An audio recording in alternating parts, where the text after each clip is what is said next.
Provérbios 16, verso 1 ao verso 3. Você já abriu, amém? Fique de pé uma última vez para a leitura da palavra do nosso Deus.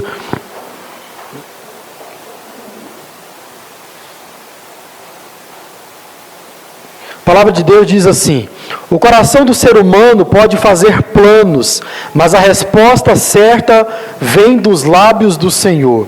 Todos os caminhos de uma pessoa são puros aos seus próprios olhos, mas o Senhor sonda o espírito. Entregue as suas obras ao Senhor e o que você tem planejado se realizará. Amém, irmãos? Vamos orar? Deus Santo e Eterno Pai, graças te damos por lermos a Tua palavra nesta noite, nesta hora. Fale aos nossos corações, no nome de Jesus. Amém. Irmãos, o que eu quero meditar com você hoje é vivendo uma vida sensata. Vivendo uma vida sensata. Ou vivendo uma vida sábia. Hoje o nosso culto inteiro, se você prestou atenção, ele vem falando de sabedoria. Nós precisamos de sabedoria para vivermos a nossa vida diante do Senhor, mas também nesse mundo mal, nesse mundo caído, nesse mundo pecaminoso. Sem sabedoria, não há como viver a vida. E hoje eu quero mostrar para você um pouco o que é viver a vida de forma sensata, de forma sábia, para que você a viva também de forma sadia. Irmãos, quando nós falamos e pensamos acerca da vida, muitas pessoas têm vários pensamentos acerca dessa realidade. Por exemplo, algumas pessoas pensam que a vida é totalmente incerta em todos os seus aspectos. Ou seja, muitas pessoas acham que tudo o que acontece é meramente obra do acaso. Muitas pessoas acreditam que as coisas de bom que acontecem na vida é sorte. Ou acreditam que as coisas de ruim que acontecem na vida é obra do azar. Então, para muitas pessoas, a vida é algo totalmente incerto em todos os aspectos. Pensam que as coisas não têm uma razão, um propósito ou um sentido para que elas aconteçam. Outras pessoas também acreditam que a vida acontece através de um determinismo. Já pensamos sobre isso aqui. O que significa isso? Tudo que eu disser, logo isso vai acontecer. E tudo que eu negar, isso não vai acontecer na minha vida. Ou seja, pessoas que levam a sua vida através do poder da mente, o poder do pensamento positivo. Então, se eu condenar algumas coisas, ou não falar algumas coisas, isso não vai chegar até mim. Mas, irmãos, muitos usam também esse mesmo conceito para o seu relacionamento com o próprio Deus, aqui agora se falando também dos cristãos. Então, muitas pessoas vivem a vida com Deus também sobre um determinismo, onde nós determinamos coisas àquele que é todo-poderoso, onde nós determinamos coisas àquele que é soberano sobre tudo e sobre todas as coisas. Mas também muitos acreditam que a vida está nas mãos do universo. Você conhece alguém assim? Que acredita no poder do universo?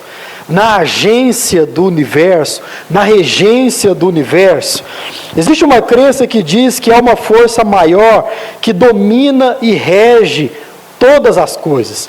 E segundo essa crença de muitas pessoas, é a força do universo. Pessoas que vivem suas vidas crendo que se pedirem coisas ao universo, o universo vai trazer essas coisas. Eu conheço pessoas assim. Um dia a Isaura conversando com alguém que tem um pensamento assim, e essa pessoa fazendo um tipo de massagem, né, assim, no ombro da Isaura, e conversando com ela, e a Isaura tem uma paciência do tamanho de um caminhão de milho, né, daquele tamanho. E a pessoa, não, Isaura, isso aí você pede para o universo e o universo vai te dar. Olha, eu pedi um lote para o universo e o universo me deu esse lote. A gente não conseguia comprar e estava de olho nesse negócio e as coisas não davam certo. O que eu fiz? Pedi para o universo e o universo então me deu isso. Crença a respeito da vida, de como a vida funciona, do que ou de quem dirige, rege a nossa vida. Irmãos, o crente não acredita em nada disso, amém? Glória a Deus. Ou pelo menos não deveria acreditar. Falamos aqui hoje sobre sincretismo religioso. Isso é muito comum e muito perigoso no nosso meio. Mas o crente não acredita em nada disso. O crente, ele acredita na palavra de Deus. E esta palavra de Deus, o próprio crente diz, já falamos isso aqui hoje pela manhã também, que esta palavra é a nossa regra de fé e também de prática. Nós vivemos a nossa vida debaixo das orientações, dos mandamentos da palavra de Deus. Ela é a verdade absoluta sobre qualquer assunto, sobre a vida do ser humano, principalmente sobre tudo. Então, diz a palavra de Deus que a vida está nas mãos de quem? De Deus. A vida está nas mãos e no poder de Deus. É Deus quem dirige a vida, é Deus quem dá a vida, é Deus quem conduz a vida, e somente Deus faz isso. Olha só, Gênesis capítulo 2, o verso 7. Então o Senhor Deus formou o homem do pó da terra e soprou nas narinas do homem o fôlego de vida. E o homem tornou-se um ser vivente, ou alma vivente. Salmo 36, verso 9 vai dizer: pois em ti está a fonte da vida.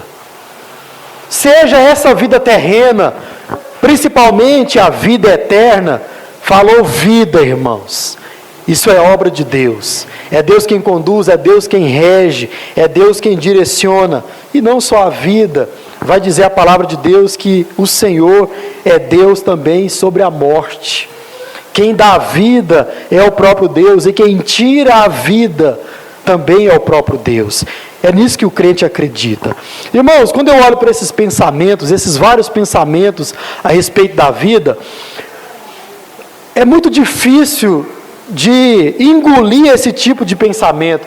Na minha cabeça, e eu quero acreditar que na sua também, por causa da iluminação que há sobre mim e sobre você, a iluminação do próprio Deus, a continuação do Salmo 36, o verso 9, eu só li a primeira parte, vai dizer que a luz é o Senhor, e é o Senhor quem vai iluminar as mentes, as pessoas. Então nós que temos o entendimento, a iluminação, é muito difícil para a gente acreditar em qualquer coisa dessa. É muito mais racional na nossa cabeça a gente acreditar que existe um Deus criador, que existe um ser superior a tudo, que criou tudo, que é todo poderoso e que está regendo tudo e direcionando tudo, do que acreditar em qualquer coisa dessa, que você vai pedir algo para o universo, ou que a vida ela acontece sem nenhum tipo de propósito, sem nenhum sentido, ou que tudo que acontece é obra tão somente do acaso, ou que algo que vem sobre mim, sobre você, é questão de sorte ou questão de azar. É muito mais irracional para o crente acreditar em umas coisas dessas do que acreditar que há um Deus soberano, um Deus criador. Irmão, só consegue acreditar que há um Deus criador soberano aqueles que receberam a iluminação, aqueles que não andam mais em trevas. Porque pessoas que acreditam em tudo isso que eu acabei de falar para você, e pessoas que acreditam num Deus poderoso, criador de todas as coisas, a diferença entre eles é que um vive em trevas e o outro vive na luz. Então aquele que vive em trevas, ele não vai conseguir enxergar que a sua vida é dirigida por um ser maior que ele, um ser que é pessoal, um ser que é íntimo, um ser que é vivo. É claro que aquele que vive nas trevas, ele vai acreditar que as coisas que acontecem na sua vida é obra do acaso ou questão de sorte ou azar, porque ele vive nas trevas e ele tem a sua mente cativa pelas trevas. Mas irmãos, o crente não, e glória a Deus por isso, porque nós recebemos a iluminação do Senhor e somos iluminados. Nós temos a condição e a alegria de acreditar em um Deus todo-poderoso, que nos criou e que dirige a nossa vida em todos os detalhes da nossa vida. Deus dirige a minha e a sua vida. Então, o que nós precisamos fazer diante disso? Precisamos levar essa mesma iluminação àquelas pessoas que vivem nas trevas. Porque nós fomos iluminados, e disse o próprio Jesus sobre nós, que nós somos luz desse mundo. Isso significa que nós devemos iluminar a mente das outras pessoas, para que a luz entre na mente das outras pessoas. E que pensamentos como esses que eu citei, e vários outros acerca da vida, acerca de várias outras coisas do ser humano, possam se tornar mais claras na vida dessas pessoas que andam em trevas. Que você, meu irmão, no nome de Jesus, possa ser luz onde há trevas, em nome de Jesus. Mas, o que eu quero meditar com você hoje é como viver essa vida através dessa iluminação e através dessa sabedoria. Quando nós olhamos para o livro de Provérbios, nós percebemos uma divisão muito clássica no livro. Todos os livros da Bíblia, eles carregam em si uma divisão natural, clássica. O livro de Provérbios também. Por exemplo, aqui no livro de Provérbios, nós encontramos 3 conteúdos predominantes, supremos. O primeiro, instruções para que se abandone a insensatez e siga a sabedoria. Então, o ser humano, crente sobretudo, ele deve abandonar uma vida insensata, uma vida que é vivida com falta de sabedoria, e ele deve caminhar em direção a uma vida sábia. Isso você encontra do capítulo 1 até o capítulo 9 de Provérbios. O segundo aspecto, que é o que nós vamos meditar aqui nessa noite, exemplos e conselhos específicos de conduta sadia, sábia, vida sensata e de conduta insensata. Então, do capítulo 10 ao capítulo 29, você vai ver o sábio dando conselhos de uma vida sensata, de uma vida sábia, e dando exemplos também do que é viver uma vida insensata. Então, os jovens estão ouvindo, assim como você está ouvindo Romanos, os jovens estão ouvindo Provérbios, estão quase terminando, não é isso? E eu copiei deles a ideia de ler Romanos lá para vocês. Então, nós estamos vendo esses bons conselhos de sabedoria, de como entrar e viver a nossa vida de forma sábia. E a última divisão, que é o capítulo 31, vai dizer acerca da mulher virtuosa, né? Um texto muito usado em várias ocasiões. Então, irmãos, veremos agora alguns conselhos e também algumas verdades sobre como viver uma vida sensata, uma vida sadia, uma vida vivida com prudência. Primeiro, para viver uma vida sensata é necessário saber que Deus conhece e julga as nossas intenções. Isso é muito importante para que a gente possa caminhar a nossa vida de forma sadia, sábia. Saber que Deus conhece e julga as nossas intenções. Isso nós encontramos no verso 1 e também no verso 2. Olha de novo comigo. O coração do ser humano pode fazer planos, mas a resposta certa vem dos lábios do Senhor. Todos os caminhos de uma pessoa são puros aos seus próprios olhos, mas o Senhor sonda o espírito, ou o coração, ou as intenções. Irmãos, aqui nesse ponto nós já encontramos algumas verdades sobre o ser humano e também sobre o próprio Deus. Primeiro, sobre o ser humano. Nós, os seres humanos, a partir desse texto, preste atenção nisso, nós temos liberdade e também temos a responsabilidade de planejar.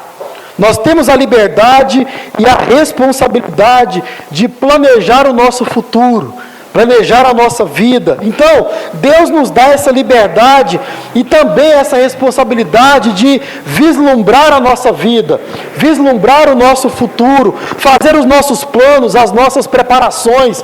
Irmãos, nós precisamos entender isso. Nós somos livres para isso e também é obrigação nossa fazer isso. fazer os nossos planos, pensar, arquitetar, vislumbrar o nosso futuro. Onde é que você estará daqui a 10 anos, daqui a 5 anos? O que é que você estará fazendo? Como estará a sua vida? Tudo isso nós somos livres para fazer e também é dever nosso fazer. E por que é importante saber disso? Porque tem gente, crente também, que deixa a vida levar e quase que beira esses exemplos que eu falei para vocês aqui. Ah não, o acaso vai me levando. Ah não, a vida vai me levando e as coisas vão acontecendo e o que vier está muito bom, está tudo certo. Irmãos, diz a palavra de Deus que ao ser humano cabe fazer os seus planos.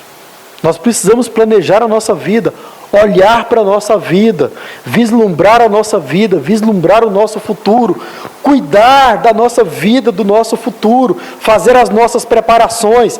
Necessariamente, essa primeira parte diz que nós devemos colocar as coisas em ordem. É isso que o texto está dizendo de forma bem clara. Ou seja, nós devemos fazer aquilo que devemos fazer. Planejamento, preparação, isso é papel meu e seu. Deus não vai fazer isso por mim e por você. Nós precisamos olhar para a nossa vida e planejar a nossa vida. Irmãos, Deus não colocou em nós um espírito de displicência, principalmente um espírito muito menos um espírito de desleixo, de desordem. Não, a nossa vida, ela é um presente do próprio Deus para nós.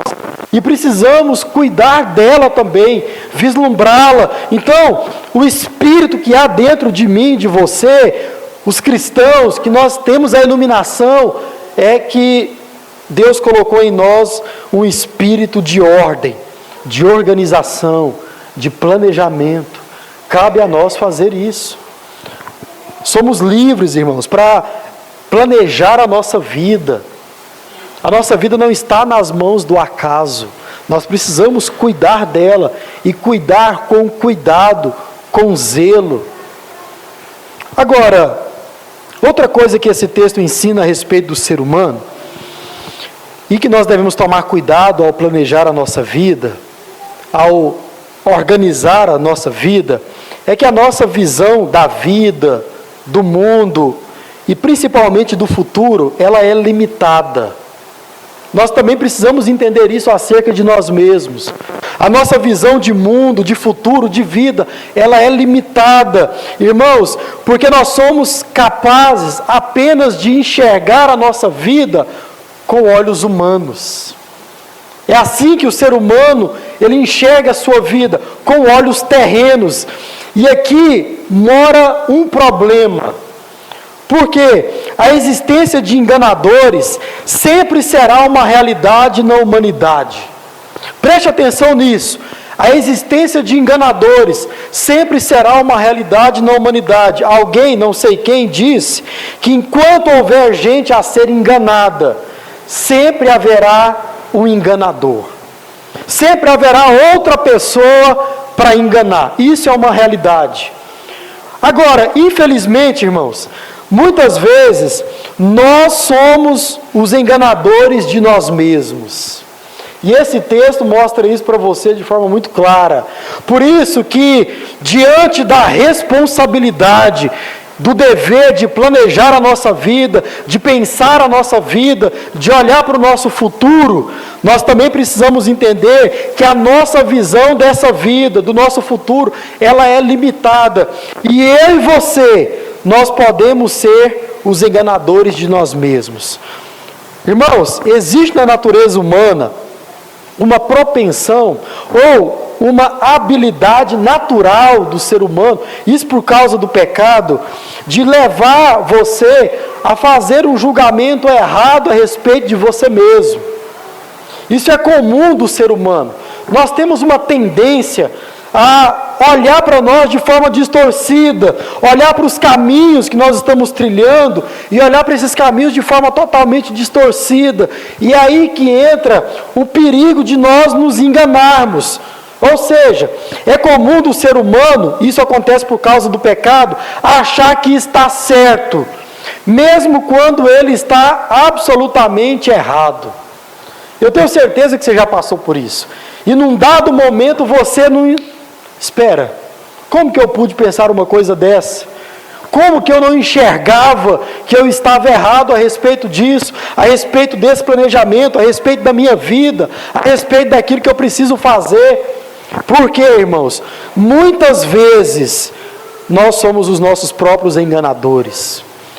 O verso 2, ele vai trazer isso de forma muito clara, mas abra a sua Bíblia em Provérbios capítulo 14, volte um pouco atrás, lá no verso 12, também vai trazer essa realidade, essa advertência para mim e para você. Provérbios 14, o verso 12. O que diz aí?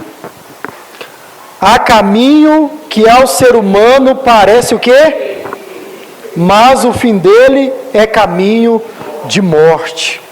Irmãos, o nosso olhar, ele é muito limitado, ele é muito falho, e ele também é pecaminoso, ou pode ser um olhar pecaminoso a respeito da vida, a respeito do nosso futuro. E nós precisamos entender isso também a respeito de nós, e também tomar cuidado com isso. Irmãos, é curioso quando a gente pensa nisso, que parece que quando a gente fala para alguns crentes que ele é pecador, que ele precisa tomar cuidado com a sua visão acerca da sua própria vida, parece que nós estamos ofendendo essa outra pessoa, esse nosso irmão.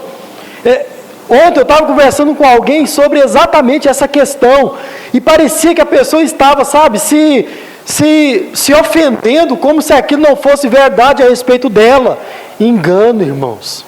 Diz a palavra de Deus que, por mais pura que as pessoas se considerem, uma outra versão aí do verso 2 de Provérbios 16 vai dizer isso: por mais puras que as pessoas se considerem, Deus conhece as intenções de cada uma.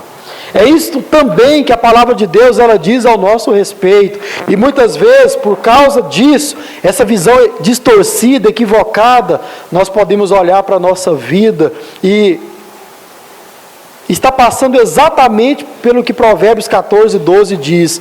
Esse caminho parece bom, parece sadio, saudável. Será que isso não é caminho de morte? Será que eu não estou olhando para isso com um olhar pecaminoso? Porque limitado, nós já estamos olhando para esse caminho, de forma limitada, de forma pequena, porque nós não enxergamos como Deus enxerga. Nós vemos com olhos pequenos, finitos. Deus olha para a nossa vida com olhos eternos, com olhos espirituais, com olhos sábios. O verso 2 diz que o ser humano é incapaz de compreender verdadeiramente as intenções que estão por detrás das suas ações. E aqui, irmãos, é um outro cuidado que nós precisamos ter a respeito da nossa vida.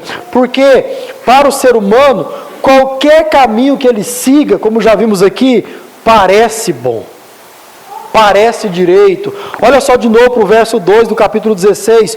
Todos os caminhos de uma pessoa são puros aos seus próprios olhos. Outras versões vai trazer isso de forma mais clara também. Parece puro aos seus próprios olhos, mas olha como o texto termina. Mas o Senhor sonda o Espírito. O Senhor olha para dentro, olha para o coração, e isso nós aprendemos a respeito de Deus. Que Deus, Ele olha além, Ele olha a mais do que eu e você nós conseguimos olhar. A Bíblia Sagrada diz que Deus não vê como eu e você vemos, e graças a Deus por isso, irmãos. Nosso Deus, além de ver com olhos eternos a nossa vida, toda a questão do ser humano, Ele também vai sondar o nosso coração, o nosso espírito, as nossas intenções. Abra sua Bíblia em 1 Samuel, capítulo 16, o verso 7, um texto que você conhece muito bem, que vai trazer isso também à tona de forma muito clara. Aqui é um episódio muito conhecido, quando o rei Davi, ele foi escolhido para reinar sobre Israel. E aqui, se você conhece a passagem, lembra dela, foram colocados diante de Samuel vários filhos de Jessé. Eu ia trocar aqui os nomes, né? Foram colocados vários antes de Davi, mas o texto vai dizer que o rei estava olhando para fora, para o exterior, para o tamanho, para a beleza, para a imponência, para a aparência. Mas quando chegou o momento certo, Deus falou o quê? Porque o Senhor não vê como o ser humano vê. O ser humano vê o quê? O exterior. Porém, o Senhor vê o coração. E aí Davi é chamado, Davi é colocado diante do rei, e ele é escolhido como aquele que seria o ungido do Senhor, o escolhido do Senhor. Então, irmãos, Deus não olha apenas para a aparência, como nós olhamos. Deus não enxerga tão somente o exterior. Deus não vê como eu e você vê, um palmo tão somente à frente do nosso nariz, como a gente fala. O Senhor enxerga o todo. O Senhor enxerga de forma eterna. Para Ele os tempos são iguais. O antes, o presente e o depois são a mesma coisa para o Senhor. E Ele consegue enxergar a nossa vida como um todo. Ele olha para dentro de nós e consegue enxergar o que está por detrás das nossas intenções. Eu e você, muitas das vezes, nós não conseguimos ver. E na maioria, quando vemos, quando nós conseguimos enxergar as intenções que estão por detrás das nossas ações, muitas vezes nós damos um jeito de deixar essas intenções de lado. E a gente age mesmo assim. O que é isso? Insensatez. É viver a vida de forma incorreta. Então, para que eu e você possamos viver a nossa vida de forma sensata, nós precisamos entender, irmãos, que o ser humano, ele tem o seu lugar e ele tem os seus papéis, planejamento, organização, olhar para a vida e também olhar para o futuro, sim. Mas o ser humano também precisa entender as suas próprias complicações por causa do pecado e saber que nós podemos planejar, sim, mas podemos planejar de forma errada e pecaminosa também. E devemos nos cuidar com isso. E também precisamos entender quem é o Deus Todo-Poderoso. Ele é sábio, Ele é poderoso, Ele cuida das nossas vidas, Ele conhece o nosso interior. Segundo e último, como viver uma vida sensata, entregando nossa vida ao Senhor. Olha para o verso 3, quando ele diz: entregue as suas obras ao Senhor e você terá, e o que você tem planejado se realizará, se cumprirá. Irmãos, uma coisa que nós devemos entender é que a nossa vida, o nosso futuro, as coisas que acontecem comigo e com você, não são obras do acaso ou do universo, ou não são obras do azar ou de sorte. Irmãos, o Deus Criador de todas as coisas e que é supremo sobre todas as coisas, esse Deus é quem comanda absolutamente tudo. O crente mais ainda. Então a vida do crente, ela é cuidada pelo próprio Deus. E eu e você, nós precisamos entender isso e nos entregar inteiramente ao Senhor, aos cuidados do Senhor, à soberania do Senhor, aos planos do Senhor, à vontade do Senhor para as nossas vidas. Confiar que Ele tem propósitos. Confiar que Deus tem sentido para as nossas vidas e Ele também tem os seus planos para as nossas vidas. Nós precisamos entender isso, irmãos. O que esse texto diz aqui literalmente é que nós precisamos arrolar os nossos planos aos planos de Deus. O verso 3 está dizendo isso de forma muito clara. Ao fazer os nossos planos, ao fazer os nossos planejamentos, as nossas organizações da nossa própria vida, nós devemos fazer tudo isso com a palavra de Deus em mente e também com os planos de Deus em mente. Então a pergunta é muito simples. Quando você estiver planejando a sua vida, lembre-se da palavra de Deus. O que ela diz a respeito de você, cristão, alguém que é dependente do Senhor, o que ela diz a respeito de você, o que ela diz a respeito de Deus, e o que ela diz a respeito dos planos de Deus, da vontade de Deus. O que é que a palavra de Deus diz? Pois bem, eu vou planejar a minha vida sim, debaixo desses planos, debaixo dessa verdade, debaixo dessa vontade. É assim que eu e você, os crentes em Jesus, devemos planejar a nossa vida. E assim nós vamos certamente errar menos, ter menos problemas. Por quê, irmãos? Nós vamos confiar as nossas vidas, os nossos planos aos planos de Deus. Vamos arrolar, vamos ligar os nossos planos aos planos de Deus. E assim nós vamos viver a nossa vida de forma mais sadia, sábia, sensata, equilibrada. É isso que nós devemos fazer. Então, nós podemos aplicar isso aqui para várias coisas, várias situações da nossa vida. Por exemplo, você vai arrumar um emprego. O que você deve observar? O que a palavra de Deus diz? Aquilo que é puro, aquilo que é justo, aquilo que é de boa fama. Nós só não devemos pensar nessas coisas, como nós devemos viver por essas coisas. Então, é curioso, irmãos.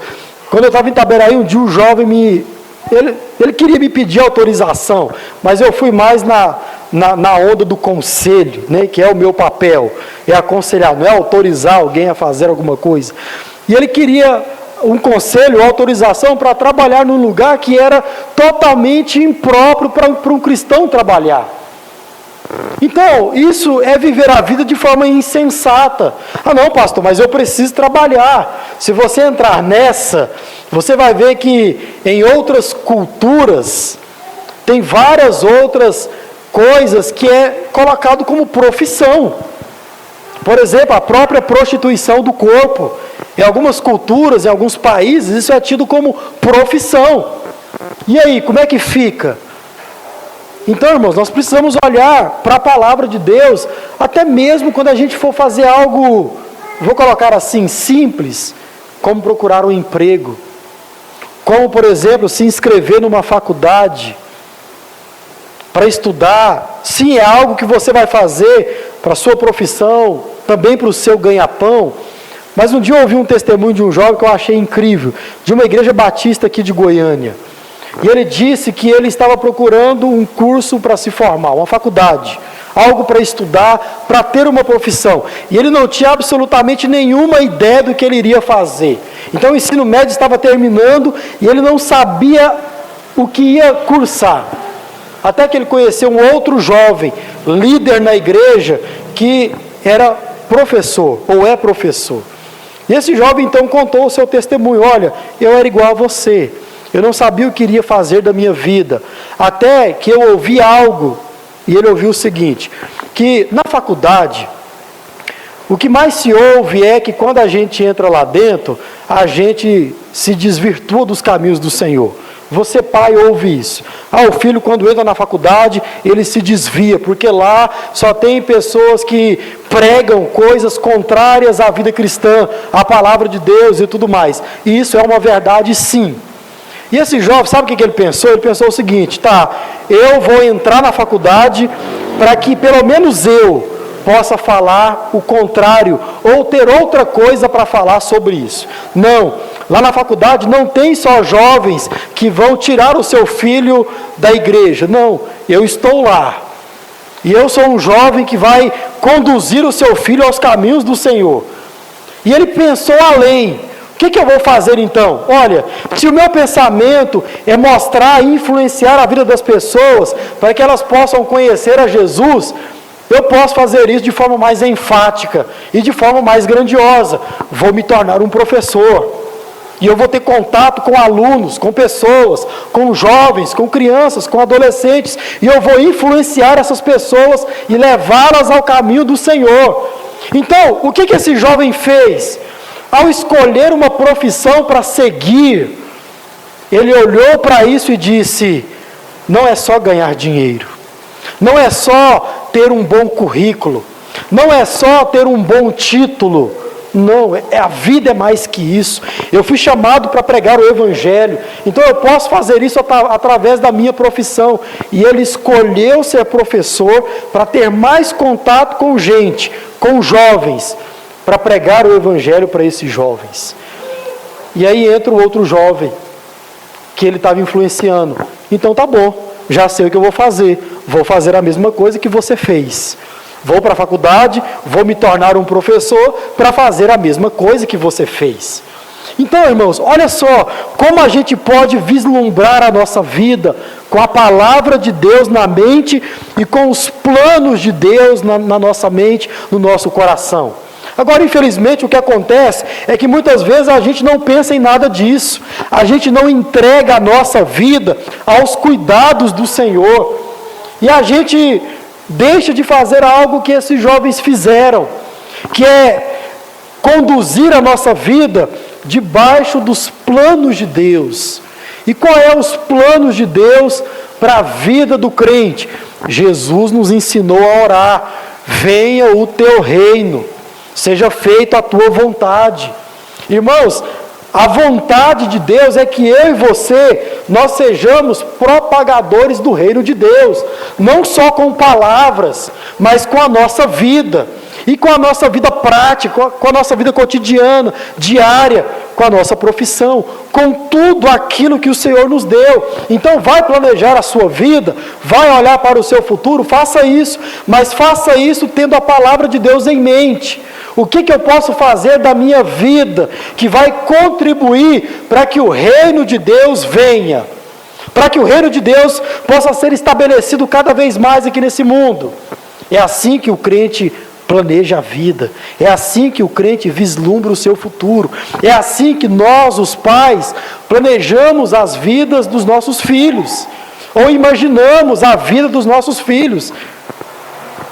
Porque a nossa vida deve ser entregue ao Senhor, irmãos. Agora, nós só vamos conseguir viver isso quando de fato, de verdade, nós entregarmos as nossas vidas ao cuidado de Deus. Aquele que é poderoso, aquele que é soberano, aquele que cuida de tudo. Irmãos, nós enfrentamos muitos problemas na nossa vida, sim ou não? Muitos, vários. E eu digo uma coisa para você, com muito amor, mas com muita verdade também. A maioria dos problemas que nós enfrentamos na nossa vida, nós os crentes, tá bom? Não é porque as coisas elas sempre dão errados, não é por causa disso. É porque nós deixamos de planejar a nossa vida, de olhar para o nosso futuro. Nós deixamos de arrolar tudo isso aos planos de Deus e à vontade de Deus. Por isso que a gente muitas vezes bate cabeça, por isso que a gente sofre muitas vezes. Muita coisa na nossa vida não dá certo, não é porque as coisas são difíceis, ou elas dão errado, não. É porque os nossos planos não estão debaixo dos planos de Deus. Pergunta para esses jovens se a vida deles não é difícil, como professores. Ora, eles são perseguidos. Não é simplesmente se formar como professor e começar a pregar nas faculdades, não é assim. Conversa com o Júlio ali e você vai ver isso. Júlio está inserido em 2 contextos, ele faz 2 faculdades ao mesmo tempo, 2 cursos diferentes.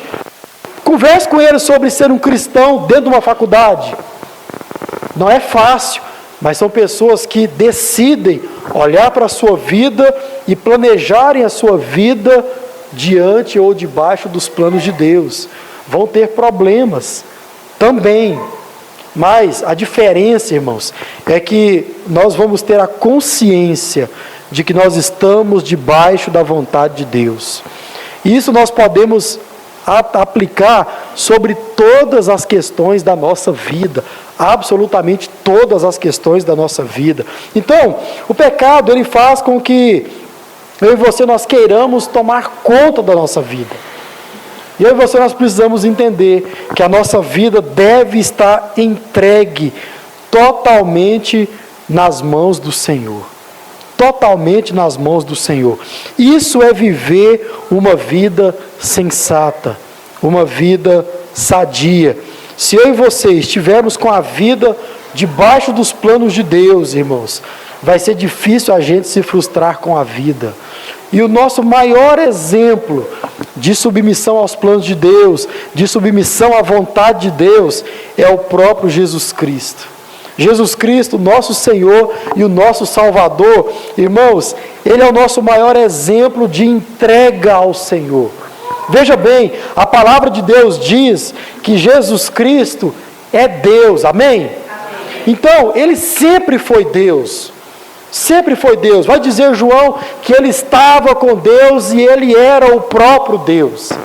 Mas, irmãos, vai dizer também o mesmo apóstolo que ele decidiu viver a nossa vida. Decidiu viver entre nós, ser um ser humano. Vai dizer também a palavra que ele decidiu não usar a sua vida como Deus. Ele não ousou ser igual a Deus. Tudo isso para que ele pudesse viver a vontade de Deus, viver os planos de Deus. Então, Jesus é o nosso maior exemplo de submissão aos planos de Deus, de conduzir a sua vida debaixo da vontade de Deus. Irmãos, em um momento muito difícil da vida de Jesus, em um momento muito árduo da vida de Jesus, ele disse o seguinte: Senhor, Pai, se possível, afasta de mim tudo isso, passe de mim esse cálice. Mas logo em seguida, o que é que Jesus diz? Contudo, seja feita não a minha vontade, mas a sua vontade. Nós estamos falando do próprio Deus na pessoa do Filho, que não ousou ser igual a Deus e conduziu a sua vida debaixo dos propósitos de Deus. Irmão, Jesus diz que a coisa mais importante para ele era fazer a vontade daquele que tinha o enviado. Ele fala: a minha comida é fazer a vontade do meu Pai. Aquilo que é mais importante como ser humano, aquilo que sustenta a vida de um ser humano, a comida, o alimento. Ele diz: a minha comida é fazer a vontade daquele que me enviou. Essa é a minha vontade. É isso que me sustenta, é isso que me sacia, é isso que me dá prazer. Irmãos, sigamos o exemplo de Jesus Cristo. Entreguemos as nossas vidas inteiramente aos cuidados do Senhor, porque Jesus é o nosso primeiro e supremo exemplo de entrega. Então, para vivermos uma vida sensata, sadia, sábia, equilibrada, irmãos, nós devemos entender que nós temos o papel sim de planejar a nossa vida, mas devemos tomar cuidado com tudo isso, porque olhamos com um olhar finito e também pecaminoso, e devemos entender quem é o Deus que nós servimos. Ele é o soberano, Ele é o todo-poderoso, é Ele quem rege, quem dirige, é Ele quem cuida das nossas vidas. E também precisamos nos entregar, confiar a nossa vida ao Senhor. Quando a gente confia, a gente descansa sobre todas as situações. A gente consegue até mesmo dar graças a Deus, agradecer ao Senhor por tudo, ou em todas as situações, como vai dizer a própria palavra de Deus. Então, que vivamos assim a nossa vida. Ao planejar a sua vida, irmão, qualquer coisa, não se esqueça da palavra de Deus. Procure se lembrar da palavra de Deus. Procure se lembrar dos planos de Deus. E encaixe, leve os seus planos, arrole os seus planos aos planos de Deus. É assim que devemos viver a nossa vida. O crente vive a sua vida debaixo dos planos de Deus. Amém? Que assim seja na minha e na sua vida, no nome de Jesus.